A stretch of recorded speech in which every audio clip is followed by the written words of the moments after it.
तो hello learners, welcome back to my YouTube channel commerce and math classes.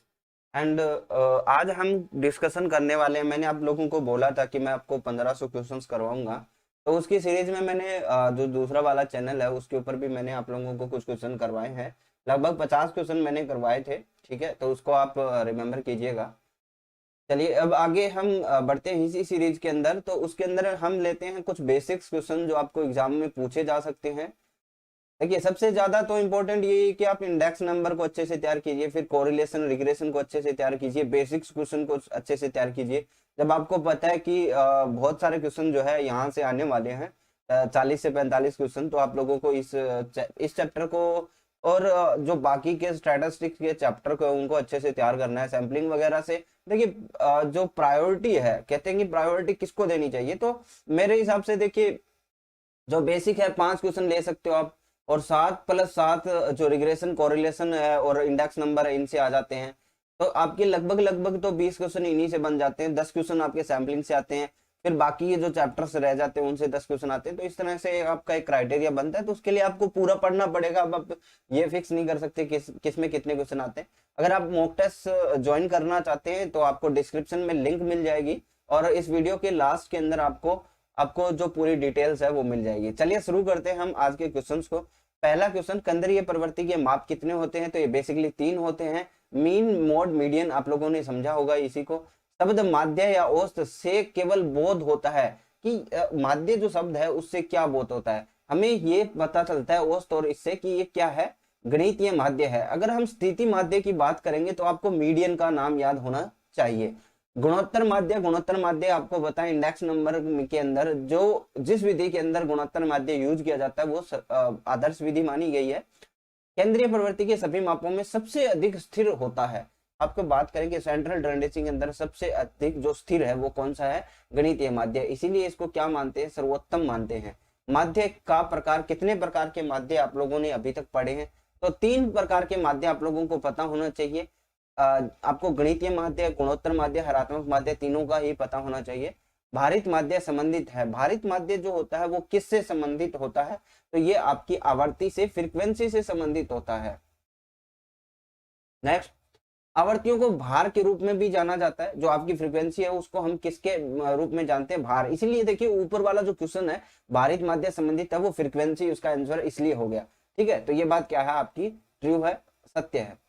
आपने अपने गणितीय माध्यम से अवलोकनों के विचलनों का बीजगणितीय योग क्या होगा? ये क्वेश्चन पूछा गया था, आपको संगणक का पता होना चाहिए। संगणक के अंदर पूछा गया था, याद रखिएगा।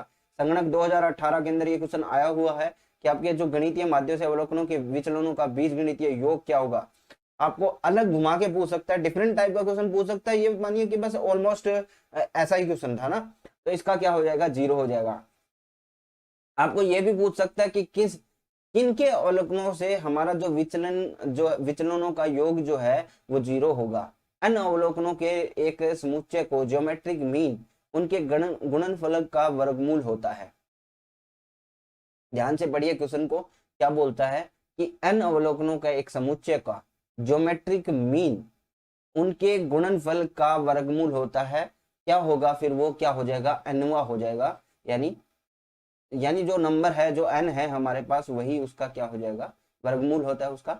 गणितीय माध्य 5 से 8, 1, 6 विचलनों का बीजगणितीय योग क्या होगा? बताइए कि आपको जो क्वेश्चन पूछा है उसके अकॉर्डिंग तो आप लोगों को यह पता होना चाहिए कि गणितीय माध्यमों से लिए गए विचलनों का योग क्या होता है? 0 होता है। अगर आप करके देखोगे तो भी आपको पता चल जाएगा। 8 में से 3 आ जाएंगे, और 5 इसमें से क्या आ जाएंगे? -4, 6 में से प्लस का 1। आप ये देखिए कि यहाँ पे -4 है, यहाँ पे प्लस का 4 बनना है, 0 आना है। ठीक है, 8, 4, 2 का गुणोत्तर माध्य क्या होगा? बहुत ही बढ़िया क्वेश्चन है। आप लोगों को बताना है कि क्या होगा इसका गुणोत्तर माध्य। गुणोत्तर माध्य कैसे निकालते हैं वो पता होना चाहिए। जितने भी आपके नंबर्स होंगे, जैसे 8, 4, 2, मेरे पास 3 नंबर है तो इसका स्क्वायर रूट निकलेगा, क्यूब रूट निकलेगा, सॉरी। ठीक है, तो ये कितना हो गया? 8 चौके 32 और 64 हो गया। 64 का अगर हम निकालेंगे क्यूब रूट तो कितना आ जाएगा? 4 आ जाएगा, क्योंकि 4 को 3 बार मल्टीप्लाई करते हैं तब 64 आता है। तो ए ऑप्शन आप लोग इसमें करोगे। होता है अवलोकनों के व्युत्क्रमों के गणितीय माध्यों का व्युत्क्रम होता है। अब ये माध्य पूछ रखा है तो ये कौन सा है आपका, ये है हार्मोनिक मीन या हरात्मक माध्य। गुणोत्तर माध्य कभी भी गुणोत्तर माध्य से कम नहीं हो सकता। ये क्वेश्चन आने वाला है, इसके अंदर देखिए ये सत्य बात है कि गणितीय माध्य जो है कभी भी गुणोत्तर माध्य से कम नहीं हो सकता। ठीक है, इस चीज का ध्यान रखिए। और गुणोत्तर माध्य हम किस में यूज करते हैं, इंडेक्स नंबर के अंदर यूज कर सकते हैं। गुणोत्तर माध्य हरात्मक माध्य से कम होता है। अब ये भी क्वेश्चन पूछा गया है, इसमें भी आपको बताना है कि ये बात क्या है आपकी गलत है। गुणोत्तर माध्य हरात्मक माध्य से कम हो ऐसा कोई जरूरी नहीं है। सर्वाधिक मध्यवर्ती मध्य का मूल्य जब उनका विस्तार के क्रम में रखा जाता है तो कहलाता है, क्या कहलाता है, क्या बोला गया है वो चीज आपको समझनी है कि मध्यवर्ती, सर्वाधिक मध्यवर्ती यानी बीच की, जब उनको किस में रखा हो, विस्तार क्रम में रखा हो, तो हम क्या पते हैं, माध्यिका। क्योंकि हम पहले उसको क्या करते हैं, असेंडिंग या डिसेंडिंग और ऑर्डर के अंदर सेट करते हैं, फिर उसके अंदर माध्य निकालते हैं। तो ये एक चीज ध्यान रखना है, ये स्थिति माध्य भी है।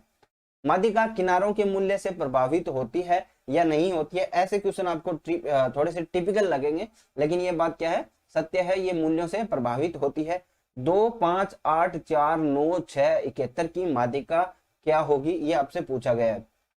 देखिए यहाँ पे हमें पता है स्थिति माध्य निकालना है, तो 2, 4, ठीक है, कितनी संख्याएं हैं, 3, 3, 6 और 7 है, तो लास्ट में 71 आएगा, ये हमें पता है। 2, 4, 5 हो गया, 6 हो गया, फिर 8 हो गया, फिर 9 हो गया, तो 3 इधर 3 इधर, बीच वाला क्या हो गया आपका माध्यिका होगी, तो ये आपका 6 आ गया, मीडियन जो है आपकी 6 आ जाएगी। वह मूल्य जो अधिकतम आवर्ती के साथ आता है क्या कहलाता है, तो वो कहलाता है अधिकतम आवर्ती के साथ क्या कहलाएगा, तो इसमें ये कोई भी नहीं होगा, इसमें क्या हो जाएगा, डी ऑप्शन आप सही करोगे। नेक्स्ट क्वेश्चन देखिए, मोड, मोड का मतलब क्या है, यहाँ पे बहुलक है। L1 प्लस D1 इंटू सी बटे D1 प्लस D2 सूत्र में मॉडल वर्ग था वर्ग की आवृत्तियों के बीच अंतर होता है। कैसा अंतर होगा, यहाँ पे आपको देखना है पहली अनुगामी दोनों, इनमें से कोई नहीं, तो इसमें से आपको सही उत्तर चयन करना है जो खाली स्थान दिया हुआ है। हालांकि ऐसे क्वेश्चन पूछे नहीं जाते,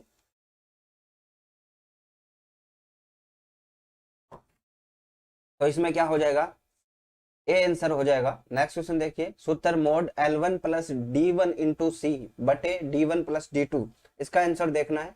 तो ऊपर वाला जो क्वेश्चन है अगर उसको आप कर पाते हो तो ये नीचे वाला क्वेश्चन भी आप आराम से कर लोगे, बिकॉज आपको मोड का ही आपको क्या दिया हुआ है। अगर आप देखोगे कि मोड का मोड हम कैसे निकालते हैं, बहुलक जो है हम कैसे निकालते हैं, एक तो सर्वाधिक बारंबारता के ऊपर निकालते हैं,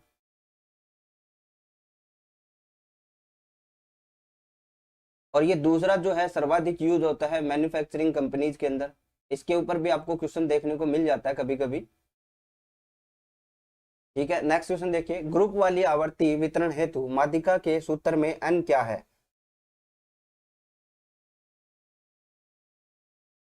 कुल आवर्ती यानी टोटल फ्रीक्वेंसी, आवर्ती घनत्व यानी फ्रीक्वेंसी डेंसिटी, और आवर्ती यानी फ्रीक्वेंसी, और संचयी आवर्ती यानी कम्युलेटिव फ्रीक्वेंसी के अंदर आपको बताना है कि ग्रुप वाली आवर्ती वितरण हेतु माध्यिका के सूत्र में हम n किसके लिए प्रयुक्त करेंगे। तो इसके लिए हम टोटल फ्रीक्वेंसी के लिए हम क्या करते हैं, n का यूज करते हैं। n बराबर हम किसके लिए लेते हैं, टोटल फ्रीक्वेंसी के अंदर, यानी जब भी आप क्वेश्चन को सोल्व कर रहे हो तो n अगर आपको लेना है तो वो टोटल फ्रीक्वेंसी होगी,